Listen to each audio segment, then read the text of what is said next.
Salut tout le monde, c'est Lucie, j'espère que vous allez bien. Aujourd'hui on se retrouve pour une critique de Skeleton Knight. Alors évidemment cette critique n'engage que moi, mon avis, mes ressentis et aussi la limite à laquelle je tolère un animé, je tolère des graphismes, etc. Vous avez le droit de ne pas être d'accord et dans ces cas-là je vous invite à dire votre avis en commentaire tout en étant respectueux de chacun évidemment parce que ici on est dans le respect. Pour ceux qui voudraient avoir mon avis, savoir si ça pourrait être un animé qui les intéresse, qui leur corresponde, je vous invite à regarder le timecode de la vidéo et à vous diriger vers la partie avis sans spoil dans laquelle je vous donnerai quelques informations qui pourraient peut-être vous indiquer le choix à faire sur est-ce que ça vaut le coup ou pas. En tout cas, j'espère que vous êtes prêts et c'est parti.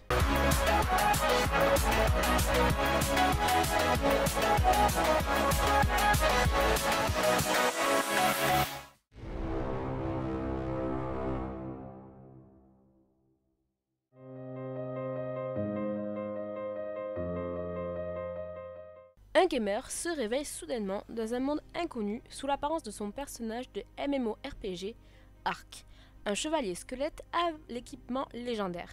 Craignant la réaction des habitants face à son allure monstrueuse, il se résigne à mener une vie tranquille. Hélas pour lui, ses compétences d'épéiste et de mage ne passeront pas inaperçues, et une rencontre soudaine est sur le point de bouleverser son aventure.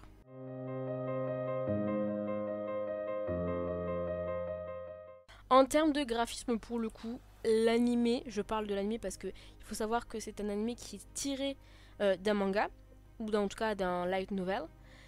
Et franchement, pour être franche avec vous, l'animé, le graphisme de l'animé ne casse pas trois pattes à un canard. On a le droit à des fois certaines scènes qui sont vraiment pas agréables à regarder, mais sinon dans la globalité, franchement c'est largement potable.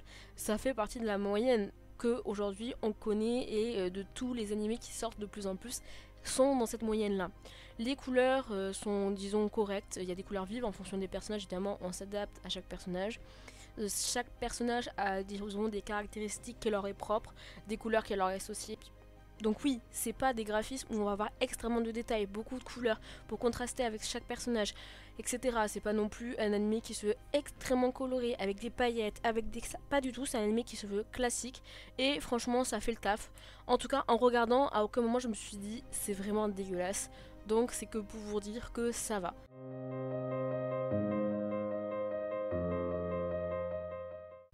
Comme je vous disais, on a le droit à différents personnages avec des caractéristiques différentes.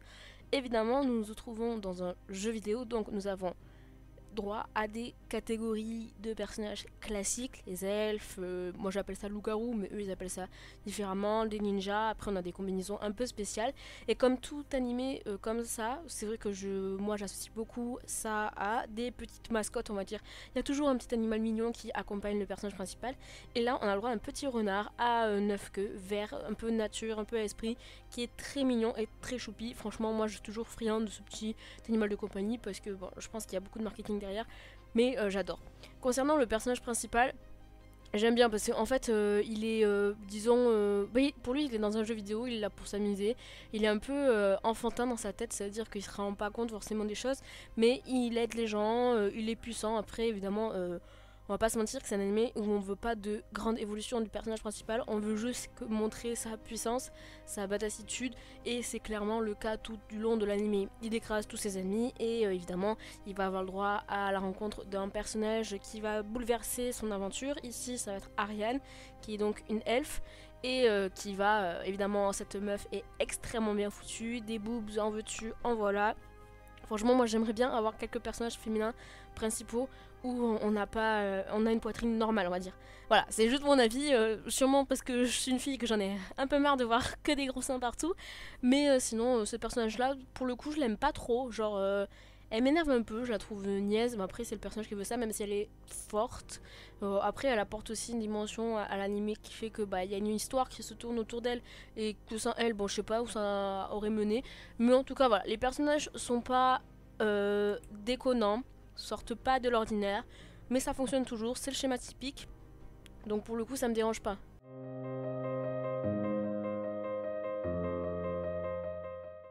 Certains vont me dire mais oui, les personnages ne changent pas, l'histoire ne change pas, mais en fait si vous prenez l'initiative de regarder cet animé là en ayant lu le synopsis, en ayant regardé un trailer ou quoi, donc en général vous partez au moins du résumé, même si vous voulez pas vous faire spoil par le trailer, mais vous allez forcément vous buter à ce genre de schéma que l'on retrouve, mais tellement trop souvent, j'ai envie de dire aussi, mais je suis d'accord avec vous.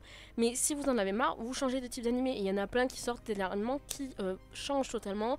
Mais là, c'est sûr qu'on retrouve le schéma typique de quelqu'un qui se fait entre guillemets réincarner dans son jeu préféré avec son personnage qui a un peu des caractéristiques spécifiques, dans lequel il est super badass, où il va rencontrer une jeune nana et un animal de compagnie et ils vont fournir l'histoire comme ça.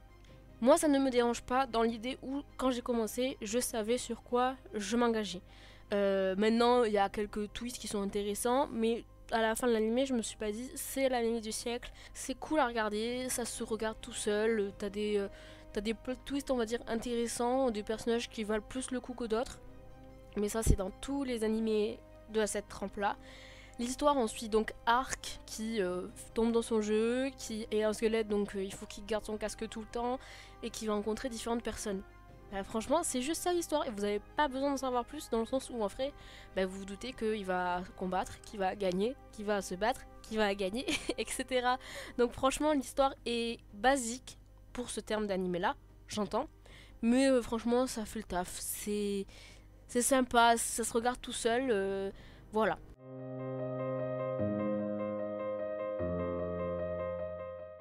C'est un animé qui se veut classique dans son type. C'est-à-dire que vous avez accès à une sorte de isekai où le gars va tomber dans son jeu vidéo préféré et devoir vivre une aventure. Donc évidemment vous allez avoir les personnages typiques de ce type d'animé, vous allez avoir la trame d'histoire typique de ce genre d'animé. Donc si vous voulez vraiment un truc qui change de l'ordinaire, c'est pas un animé vers lequel je vous conseille de vous diriger, mais en tout cas si vous aimez ce genre de choses, qui sont pas prises de tête, qui sont on va dire entre guillemets redondants dans le sens où en fait on a l'habitude, hein, c'est beaucoup d'animés, de mangas qui tournent autour de la même thématique, de la même s'il y a toujours entre guillemets des plot twists qui sont plus ou moins intéressants, mais sinon ça reste toujours la même chose. Et moi la première, j'en regarde et j'en regarde et j'en regarde beaucoup trop qui sont toujours pareils.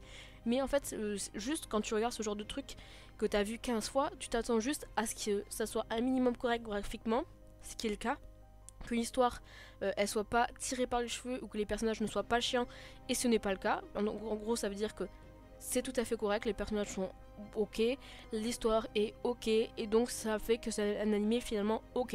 Donc c'est pas un animé que je vous conseillerais à 100% de regarder parce que ça dépend en fait de vos envies. C'est pas un animé que je vous déconseille de regarder, c'est un animé que je vous dis si vous avez rien à faire, pourquoi pas. J'espère que cette vidéo vous aura plu, n'hésitez pas à me dire votre avis en commentaire. Évidemment vous avez le droit d'être totalement en désaccord avec moi, mais juste dites-le moi de manière respectueuse. Qu'est-ce que vous avez pensé de cet animé? Est-ce que vous l'aimez? Est-ce que vous l'aimez pas? Est-ce que vous comptez le regarder ou pas? Moi je l'avais regardé par un peu dépit parce que ça faisait tellement longtemps qu'il était dans ma liste à regarder et qu'en plus il se trouve sur une plateforme, on va dire, très facile d'accès. Donc voilà pourquoi j'ai regardé cet animé et aujourd'hui je vous le présente. J'espère que cette vidéo vous aura plu, n'hésitez pas à liker, à vous abonner, et moi je vous dis à la semaine prochaine pour une nouvelle vidéo.